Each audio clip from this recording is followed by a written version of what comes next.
Bismillahirrahmanirrahim. Assalamualaikum warahmatullahi wabarakatuh. Halo semua, apa kabarnya? Semoga kita semua berkabar baik dan senantiasa selalu diberi kesehatan oleh Allah Subhanahu wa taala. Amin amin ya rabbal alamin. Pertama, marilah kita panjatkan puji dan syukur hadirat Allah Subhanahu wa taala yang telah senantiasa memberikan nikmat iman, nikmat Islam, dan juga nikmat sehat kepada kita semua. Tidak lupa juga salawat serta salam kita curahkan kepada Nabi besar kita, Nabi Muhammad SAW. Yang terhormat kepada Ibu Sri Hartati, SPD MPD, selaku dosen mata kuliah bimbingan konseling, serta teman-teman pendidikan matematika kelas 2B yang saya cintai dan saya banggakan. Dan juga kepada seluruh penonton yang menonton video ini yang berbahagia. Baik, sebelum kita mulai pematerian pada video pembelajaran kali ini, izinkan memperkenalkan diri kami dari kelompok 4 yang beranggotakan saya, Febrin Azhari Rahman dengan NIM 12120500060, bertugas sebagai moderator dan pemateri pada video pembelajaran kali ini. Dan juga ada pemateri lainnya, yaitu ada Baik, bismillahirrahmanirrahim. Saya Dela Fitriani Putri dengan NIM 12120500041. Di sini saya akan memaparkan berkenaan tentang jenis-jenis masalah serta studi kasus seperti apa sih yang perlu kita lakukan ketika kita dihadapkan dengan permasalahan-permasalahan siswa yang ada di sekolah nih teman-teman. Nah, sebelum ke topik utama, alangkah baiknya nih teman-teman, kita tahu dulu apa sih itu masalah. Seperti yang sama-sama kita ketahui, bahwa hidup manusia akan selalu dihadapkan dengan masalah. Hal ini karena sebagai makhluk hidup, kita akan selalu berdampingan dengan berbagai hal, baik itu dalam hal interaksinya maupun dalam hal untuk memenuhi kebutuhan hidup. Kemudian teman-teman, menurut Carpenter dinyatakan bahwa masalah merupakan suatu keadaan yang tidak disukai karena dapat berdampak buruk, baik secara personal maupun dalam hal lingkungan kita teman-teman. Jadi, secara garis besar dapat kita analisis bahwa masalah juga dapat diartikan sebagai suatu hal yang melenceng ataupun sesuatu yang tidak diharapkan keberadaannya, teman-teman. Untuk jenis-jenis masalah sendiri tentu akan bervariatif ya, teman-teman. Hal ini karena tentu akan banyak sekali permasalahan yang dapat kita temui di lingkungan kita. Namun, secara garis besar dapat kita kategorikan sebagai 4 poin nih, teman-teman. Yang pertama adalah masalah akademik, di mana masalah ini sangat berkaitan erat dalam hal kognitif, teman-teman. Contohnya apa? Misal saja keterlambatan akademik, di mana siswa mempunyai kemampuan yang cukup, namun tidak bisa dimanfaatkan atau dikembangkan dengan baik. Kemudian proses penangkapan materi yang merupakan suatu persoalan yang cukup umum ya teman-teman, karena memang setiap orang ataupun setiap siswa memiliki perbedaan dalam hal penangkapan ataupun pemahaman akan materi yang disampaikan oleh gurunya gitu. Kemudian yang kedua adalah masalah sosial pribadi, teman-teman. Nah, untuk masalah sosial pribadi ini sangat berkaitan dengan orang-orang tertentu. Kenapa demikian? Karena memang sifatnya yang internal. Contohnya misal seorang siswa yang tidak menyukai teman sebayanya atau teman seangkatannya. Yang ketiga adalah masalah karir, teman-teman. Nah, untuk masalah karir ini sangat berkaitan erat dengan tujuan hidup kita, cita-cita kita, ingin seperti apa dan menjadi apa gitu. Contohnya misal seorang siswa yang masih bingung dalam hal memilih jurusan. Dan yang terakhir adalah masalah keluarga, teman-teman. Nah, untuk masalah keluarga ini tentu akan sangat berdampak bagi si siswanya. Mengapa demikian? Karena tentu sedikit banyaknya siswa itu akan mengalami penurunan semangat akan belajarnya gitu. Karena apa? Karena tidak ada support system dari pihak keluarga. Nah, untuk topik selanjutnya yaitu berkenaan studi kasus, teman-teman. Dalam bahasa Inggris, kasus berarti a case study atau case studies. Kata kasus ini diambil dari kata case, yang artinya kasus, kajian, atau peristiwa. Jadi, case ini sebenarnya memiliki arti yang cukup luas, teman-teman. Hal ini sama halnya menurut Unika yang menyatakan bahwa tidak ada definisi yang tunggal berkenaan dengan studi kasus ini, teman-teman. Namun, menurut Merriam mendefinisikan bahwa studi kasus ini sebagai deskripsi atau analisis yang mendalam dari bounded system, sebuah sistem yang tidak bisa terlepas dari satu kasus dengan kasus yang lain. Karena apa teman-teman? Karena memang studi kasus memunculkan adanya bagian-bagian sistem yang bekerja secara terintegratif dan berpola dengan yang lainnya. Kemudian, untuk langkah-langkah dari studi kasus ini tentu akan memiliki perbedaan ya teman-teman. Karena apa? Karena tentu ada yang memiliki tahapan khusus atau kriteria khusus dalam melakukan studi kasus ini. Namun, secara garis besar dapat kita kategorikan menjadi 5 poin nih teman-teman. Yang pertama adalah identifikasi masalah. Jadi, sebelum melakukan studi kasus, kita harus tahu dulu apa sih masalahnya gitu. Karakteristiknya itu seperti apa. Kemudian adalah diagnosis. Latar belakang kenapa masalah ini bisa terjadi gitu. Dan yang ketiga adalah prognosis. Nah, untuk prognosis ini sangat berkaitan dengan diagnosis. Mengapa demikian? Karena prognosis ini adalah usaha untuk memprediksi kemungkinan-kemungkinan yang akan terjadi gitu dari permasalahan ini. Jadi seperti dampak dari masalah ini tuh seperti apa loh gitu. Yang keempat adalah pelaksanaan atau treatment teman-teman. Nah, di sini adalah momen kita, action kita bagaimana kita menyelesaikan masalah tersebut. Dan yang terakhir adalah evaluasi atau tindak lanjut, di mana hal ini dilakukan ketika permasalahan itu belum tercapai penyelesaiannya gitu teman-teman.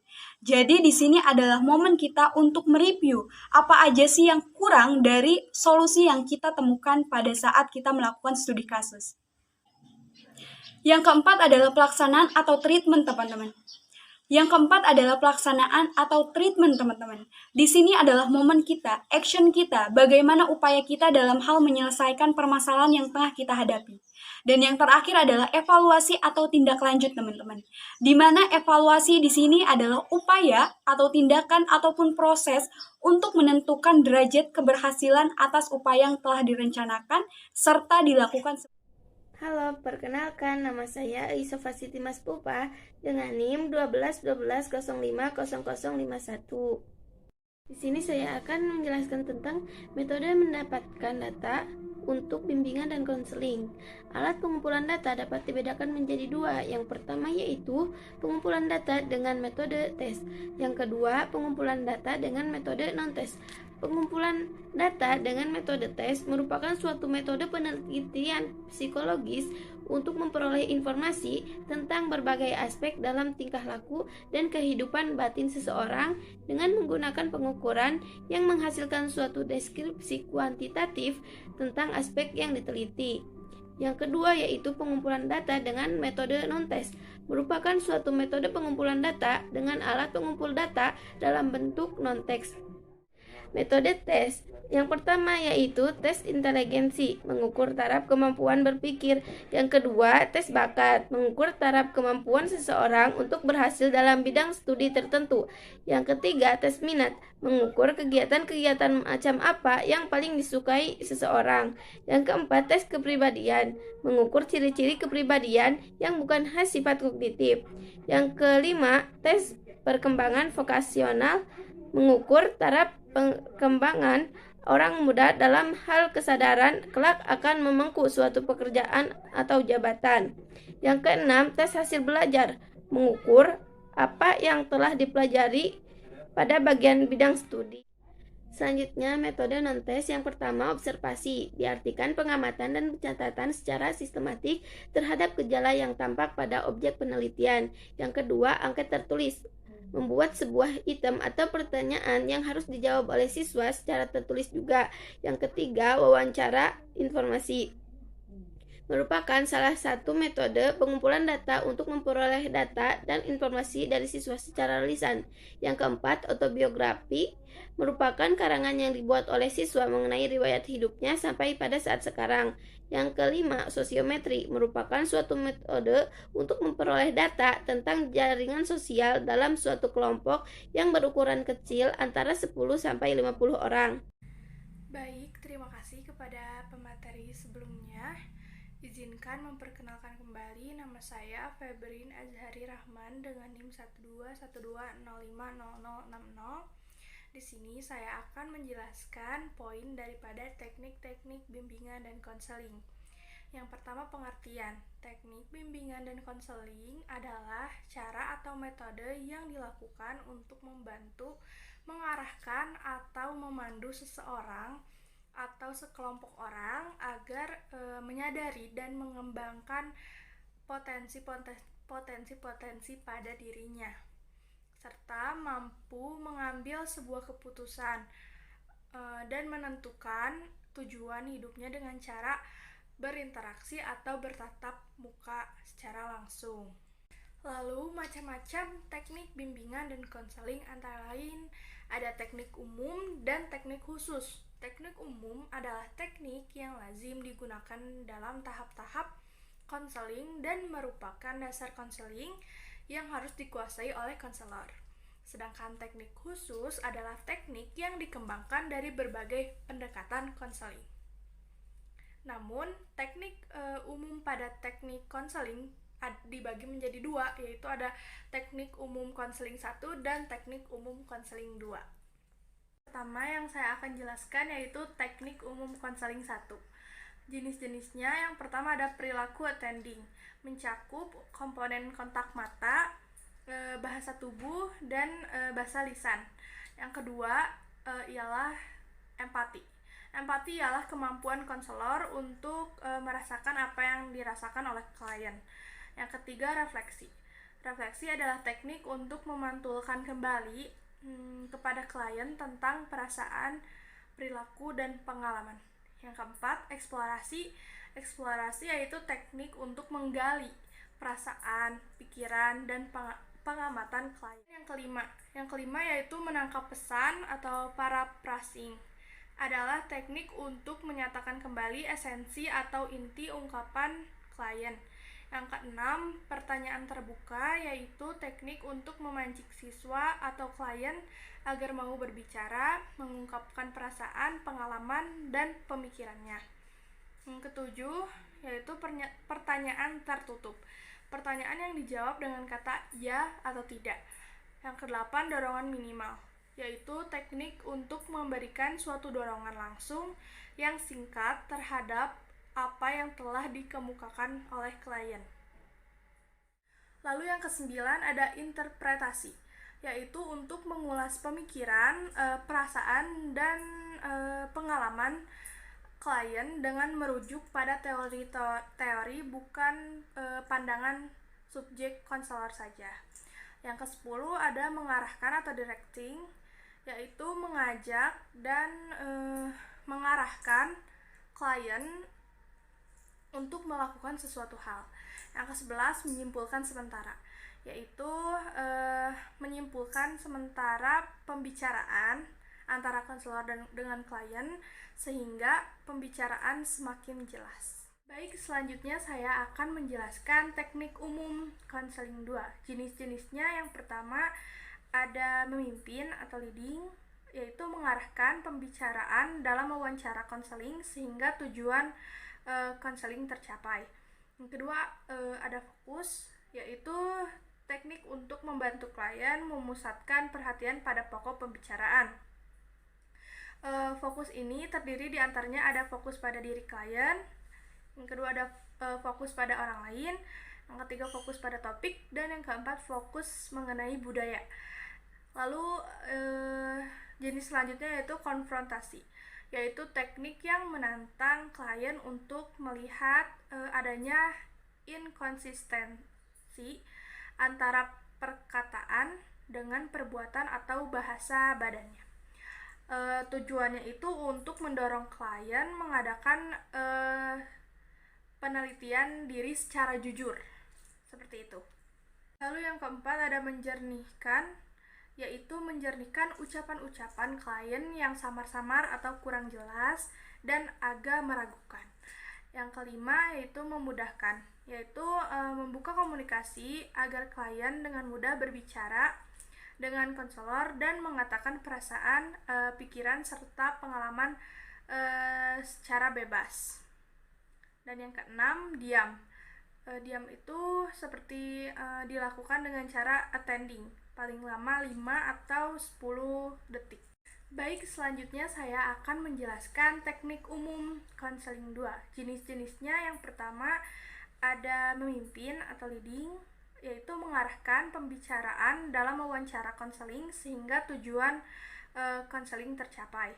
Yang kedua, ada fokus, yaitu teknik untuk membantu klien memusatkan perhatian pada pokok pembicaraan. Fokus ini terdiri diantaranya ada fokus pada diri klien, yang kedua ada fokus pada orang lain, yang ketiga fokus pada topik, dan yang keempat fokus mengenai budaya. Lalu jenis selanjutnya yaitu konfrontasi, yaitu teknik yang menantang klien untuk melihat adanya inkonsistensi antara perkataan dengan perbuatan atau bahasa badannya. Tujuannya itu untuk mendorong klien mengadakan penelitian diri secara jujur, seperti itu. Lalu yang keempat ada menjernihkan, yaitu menjernihkan ucapan-ucapan klien yang samar-samar atau kurang jelas dan agak meragukan. Yang kelima yaitu memudahkan, yaitu membuka komunikasi agar klien dengan mudah berbicara dengan konselor dan mengatakan perasaan, pikiran, serta pengalaman secara bebas. Dan yang keenam, diam.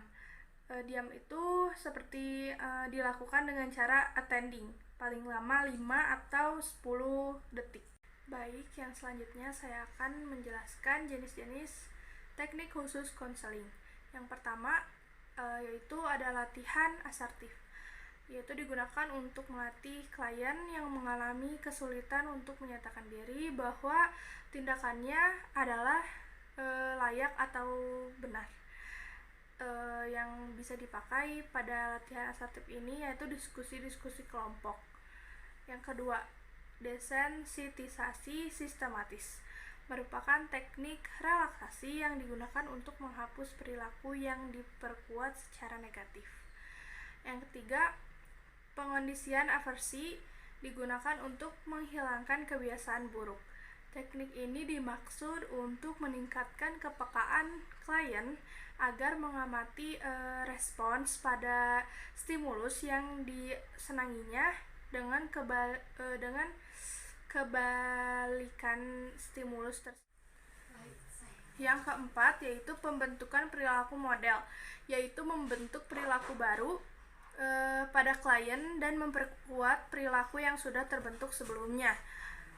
Dalam hal ini, konselor menunjukkan kepada klien tentang perilaku seseorang atau seorang model atau role model. Yang kelima, permainan dialog, yaitu dilakukan dengan cara klien dikondisikan untuk mendialogkan dua kecenderungan yang saling bertentangan. Penerapan permainan dialog ini dapat dilaksanakan dengan menggunakan teknik kursi kosong. Yang keenam, latihan bertanggung jawab, yaitu teknik yang dimaksudkan untuk membentuk klien agar mengakui dan menerima perasaan-perasaannya daripada memproyeksikan perasaannya itu kepada orang lain. Ke-10 ada homework assessment, yaitu teknik yang dilaksanakan dalam bentuk tugas-tugas rumah untuk melatih, membiasakan diri dan menginternalisasikan sistem nilai tertentu yang menuntut pola perilaku yang diharapkan dari klien tersebut. Yang ke-11 adaptif, yaitu digunakan untuk melatih, mendorong, dan membiasakan klien untuk terus-menerus menyesuaikan dirinya dengan perilaku yang ia inginkan. Lalu yang ke-12 ada bermain peran, digunakan untuk mengekspresikan berbagai jenis perasaan yang menekan perasaan-perasaan negatif melalui suatu suasana yang dikondisikan sedemikian rupa. Yang terakhir, yang ke-13, imitasi digunakan untuk menirukan secara terus-menerus suatu model perilaku tertentu dengan maksud menghadapi dan menghilangkan perilaku diri sendiri yang negatif. Dalam teknik ini ada latihan atau contoh melaksanakan studi kasus. Yang pertama, identifikasi masalah. Gejala yang nampak yaitu anak menjadi minder, anak menjadi murung, berdiam diri, tidak mau menceritakan apa yang terjadi, keadaan fisiknya mulai berubah, dan prestasi belajarnya pun menurun. Yang kedua, diagnosis. jenis masalahnya ada dua. Yang pertama, keluarga dan lingkungan. Bentuk masalah dari keluarga yaitu kurangnya perhatian dari orang tua malah meninggalkannya ketika ia sedang membutuhkan bantuan, dan kurang akrab dengan kakak atau adiknya.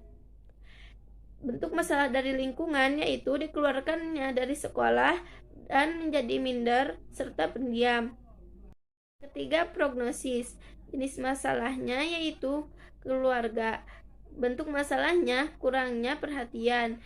Yang kedua, intensitas masalah yang lebih besar adalah contohnya seperti Tamara dan kakaknya hamil dan ditinggal oleh orang tuanya. Yang ketiga, urutan prioritas sesuai dengan intensitas masalah. Setelah ditinggal orang tuanya, anak kurang perhatian. Setelah kejadian pemerkosaan itu, anak menjadi minder dan perubahan fisik anak yang drastis, dikucilkan keluarganya dan di lingkungannya, serta hidupnya menjadi berantakan.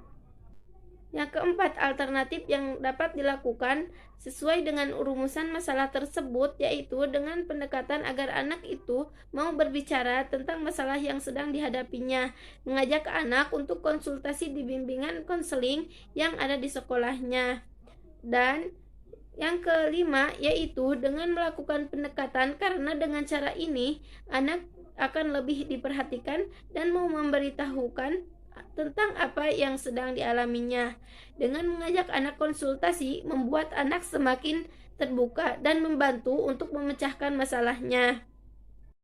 Keempat, pemberian bantuan, diantaranya perencanaan program, perorganisasian, pengaturan dan pembagian tugas, diantaranya personal yang terkait, pendekatan dan teknik yang digunakan, koordinasi dan pemantauan dan evaluasi.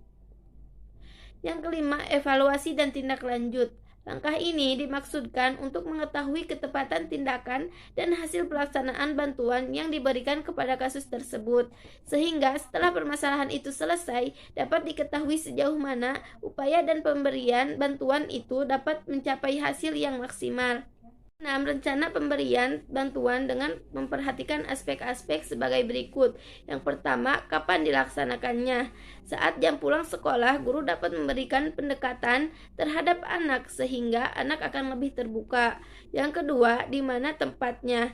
Di ruang BK yang khusus untuk konsultasi. Yang ketiga, siapa yang melaksanakannya? Anak yang mempunyai masalah dan guru BK maupun wali kelas. Yang keempat, bagaimana pengelolaannya? Guru melakukan pendekatan terhadap anak tersebut. Baik, mungkin cukup sekian video pembelajaran dari kelompok 4. Mohon maaf jika terdapat kesalahan dan kekurangan. Tubuh gemuk, kelebihan lemak, pagi-pagi makan ketupat. Terima kasih yang sudah menyimak, semoga video ini mengandung manfaat. Assalamualaikum warahmatullahi wabarakatuh. Jangan lupa like, comment, and subscribe.